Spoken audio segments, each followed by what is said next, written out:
So far, we've covered the English, math, and the science behind real estate. Today, it's all about history.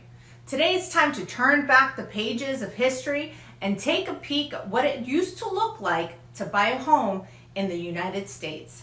I think you'll find this information from J.D. Roth of the blog Get Rich Slowly fascinating, just like I did.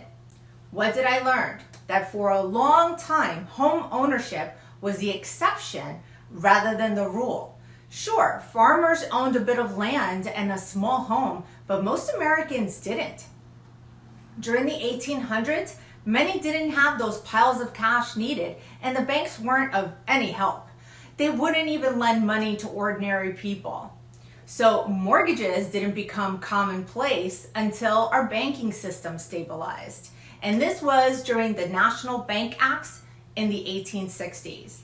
But a mortgage in the early 1900s looked way different than a mortgage today. It might have had a 5-year term and required about 50% down payment. Can you imagine doing that today? These early mortgages worked fine up until the Great Depression, when nearly 10% of the homes fell into foreclosure. Then what happened? In 1944, the GI Bill ushered an era of escalated demand for housing and the development within the suburbs.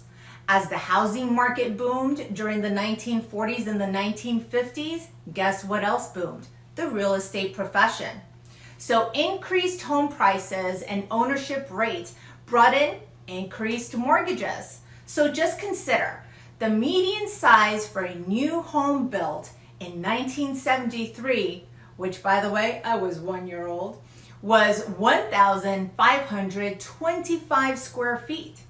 By the time 2016, that number had jumped to 2,422 square feet. So home ownership in the United States had all these wild and bumpy histories.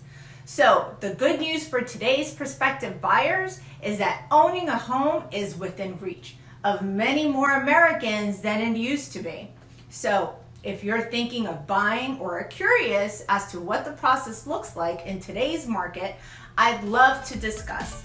Send me a message and I am happy to send you my free buyer's guide.